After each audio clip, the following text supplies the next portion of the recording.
रहीम अस्सलाम वालेकुम। Welcome to YouTube channel digital world video में आप लोगों के साथ में CS 603 के इम्पॉर्टेंट क्वेश्चंस डिस्कस करने लगी हूँ अब हैंड आउट से, जिसमें सब्जेक्टिव पार्ट भी है और MCQs भी है। इसको आपने केयरफुली सुन लेना है। सारे कॉन्सेप्ट मैं आपके क्लियर कर दूँगी और मैं फिर आपसे PDF फाइल भी शेयर कर दूँगी।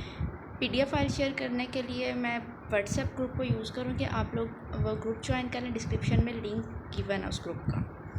सबसे पहले आ जाता है सॉफ्टवेयर डिज़ाइन ऑब्जेक्टिव। अब इसमें MCQs क्या आता है कि जो सॉफ्टवेयर जो डिज़ाइन है वो क्या है, ब्लूप्रिंट है इम्प्लीमेंटेशंस का। ब्लूप्रिंट जो है इसमें वो MCQs ऑप्शंस में गिवन होता है। ये आ गया। सेकंड पे आ जाता है it serve as a technical plan for implementation. मतलब इम्प्लीमेंटेशंस के लिए ये सर्व कैसे, मतलब कैसे हम इसको यूज़ करते हैं, as a technical plan use करते हैं हम डिज़ाइन को। नेक्स्ट है क्वेश्चन है ऑब्जेक्टिव्स ऑफ सॉफ्टवेयर डिज़ाइंस के। सॉफ्टवेयर डिज़ाइंस के ऑब्जेक्टिव कौन कौन से हैं। सबसे पहले आ जाता है द सिस्टम और program should meet customer need. के हम जो सिस्टम या प्रोग्राम बना रहे हैं वो क्या करें, कस्टमर की नीड से मीट करें। जैसा हमें कस्टमर ने बोला हमने उसके अकॉर्डिंग क्या करना है, अपना सिस्टम या प्रोग्राम डेवलप करना है। नेक्स्ट आ जाता है इसमें second point, should be easy to implement. कि हमने ऐसा सिस्टम और डिज़ाइन बनाना है कि हम उसको कहीं भी इजीली इम्प्लीमेंट कर सके, ऐसा ना हो कि बहुत ज़्यादा कम्प्लेक्स बन जाए वो। थर्ड पॉइंट आ जाता है शुड बी एफिशिएंट। कि सिस्टम या प्रोग्राम एफिशिएंट हो, वो क्विकली वर्क कर सके जब भी उसको कोई कमांड दी जाए। फोर्थ पे आ जाता है should be easily extendable to meet new needs.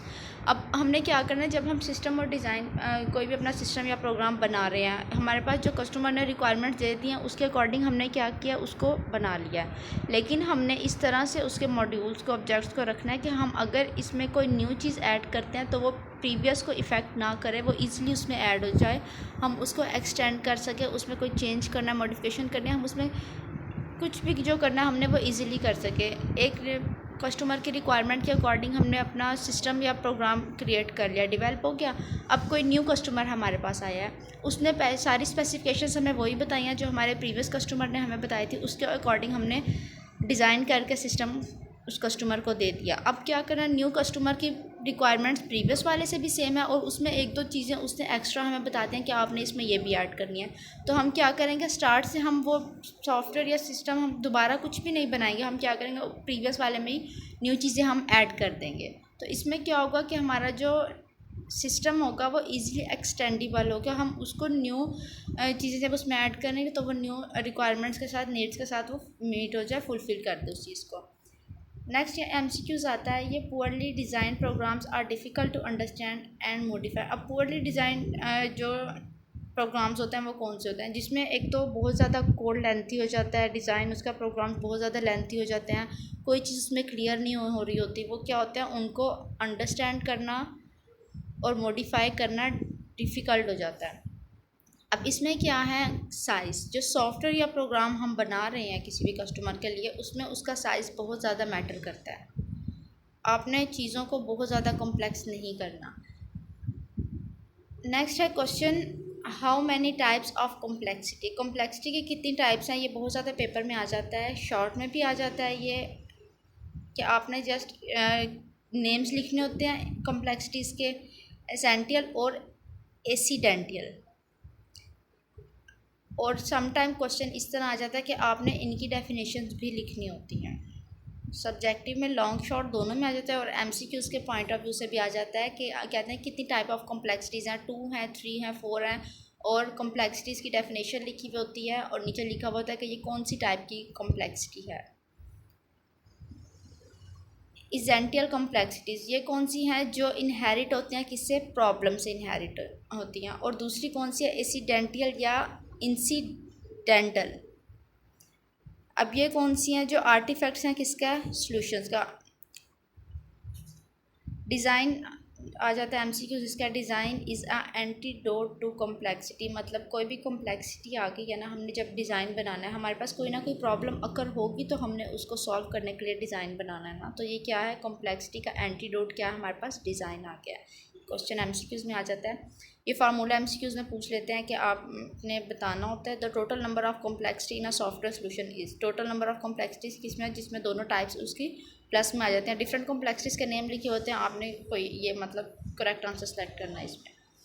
Y design is hard, design hard क्यों होता है? Design is difficult because design is an abstraction of the solution which has yet to be created. कि क्या हमारे पास abstraction है उस solution का जो हम क्रिएट करने जा रहे हैं। हमारे पास एक प्रॉब्लम आ रही है, उसके अकॉर्डिंग हमने चूज़ करना है कि हमने कौन सा मेथड लें, हमारा क्या फर्स्ट स्टेप होना चाहिए, सब कुछ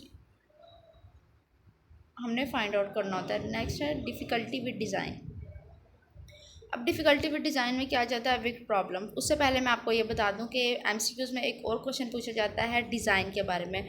design is a science and art. A science and art मतलब दोनों तरह से क्वेश्चन लिखा होता है, नन ऑफ दीज, और सेपरेट ऑप्शन ये लिखे होते हैं और एक एमसीक्यूज़ में ऑप्शन में दोनों मतलब ये लिखे होते हैं। तो इस तरह से ये एमसीक्यूज़ पूछा जाता है, अ साइंस और एन आर्ट। तो आपने ये वाला ऑप्शन जो होगा वो सिलेक्ट कर लेंगे। नेक्स्ट क्वेश्चन है define with problem. Short question में पूछते हैं इसको, एग्जैक्ट इसकी डेफिनेशन पूछ ली जाती है। A problem that can only be clearly defined by solving it. ऐसी प्रॉब्लम जिसको हम पहले उसको डिफ़ाइन नहीं कर सकते क्लियरली कि क्या प्रॉब्लम है, लेकिन जब हम उस प्रॉब्लम को सॉल्व कर लेते हैं देन हम उसको इजीली डिफ़ाइन कर सकते हैं कि ये प्रॉब्लम थी, इसका ये सोल्यूशन है। एमसीक्यूज़ में पूछ लिया जाता है कि हमारे पास वीक प्रॉब्लम क्या? Design is a weak problem. ऐसी प्रॉब्लम जिसको हम सॉल्व करने के बाद डिफ़ाइन कर सके, वो क्या हमारे पास वीक प्रॉब्लम है। नेक्स्ट आ जाता है क्वेश्चन है how to make the design process more systematic and predictable. ये लॉन्ग क्वेश्चन में क्वेश्चन आता है, इसको आपने एज इट इज़ याद करके लिख देना। The design process can be made more systematic and predictable through the application of methods. कैसे बनता है प्रिडिक्टेबल और सिस्टमेटिक कोई भी डिज़ाइन प्रोसेस? जब हम उसमें क्या करते हैं यूज़ करते हैं एप्लीकेशन ऑफ मेथड्स को यूज़ करते हैं, उसमें डिफरेंट टेक्निक्स और डिज़ाइन पैटर्न्स को हम यूज़ करते हैं। All applied according to principle and heuristics. जो उसका हमारे पास प्रॉब्लम होगी उसके अकॉर्डिंग हमने उसका एप्लीकेशन मेथड फाइंड आउट करना है कि कौन सा एप्लीकेशन मेथड इसमें यूज़ होगा, इसमें कौन सी टेक्निक्स यूज़ होंगी, इसमें डिज़ाइन पैटर्न्स कौन से यूज़ होंगे। ये सारी हम डिटेल आगे स्टडी करेंगे और इन सब चीज़ों को अप्लाई किस पे करना है? According to principles and heuristics के बेस पे हमने इनको क्या करना है? अप्लाई करना है। नेक्स्ट क्वेश्चन है characteristics of good design. Correct, ये क्वेश्चन आता है लॉन्ग में, 5 मार्क्स का एक क्वेश्चन आता है कि आपने गुड डिज़ाइन की कैरेक्टरिस्टिक्स लिखनी है। वो आप खुद से भी लिख सकते हैं, लेकिन जो बेटर है आप लोगों के लिए कि जो बुक में मेंशन है आप वो भी करें, और अगर आप खुद से लिख सकते हैं तो आप वो भी लिख सकते हैं। लाजमी नहीं है कि आपने एग्जैक्ट यही सारा कॉपी पेस्ट करना है। फर्स्ट आ जाता है good design does not reduce the total amount of essential complexities in a solution but it will reduce the complexity amount of complexity that a programmer has to deal with at any one time। अब इसमें क्या होता है, good design में लाजमी नहीं है कि ये एसेंशियल कॉम्प्लेक्सिटी को रिड्यूस कर सके, लेकिन क्या होता है कि समटाइम जो कॉम्प्लेक्सिटी आ रही है प्रोग्रामर को उसके साथ ये डील करता है, उसकी अमाउंट को क्या कर देता है? रिड्यूस कर देता है, मैनेज करता है एसेंशियल कॉम्प्लेक्सिटी को जो इनहेरिट होती है प्रॉब्लम में without adding to accidental complexities consequential to this solution. Next है इंफॉर्मेशन हाइडिंग। इंफॉर्मेशन हाइडिंग्स में ये एमसीक्यूज़ आ जाता है कि जो हमारे पास डिटेल्स और कॉम्प्लेक्सिटीज़ होते हैं उनको हम हाइड करते हैं बिहाइंड द इंटरफेस। ये एमसीक्यूज़ में पूछ लिया जाता है किस साइड पर हम उसको हाइड करते हैं। नेक्स्ट है मॉडुलैरिटी।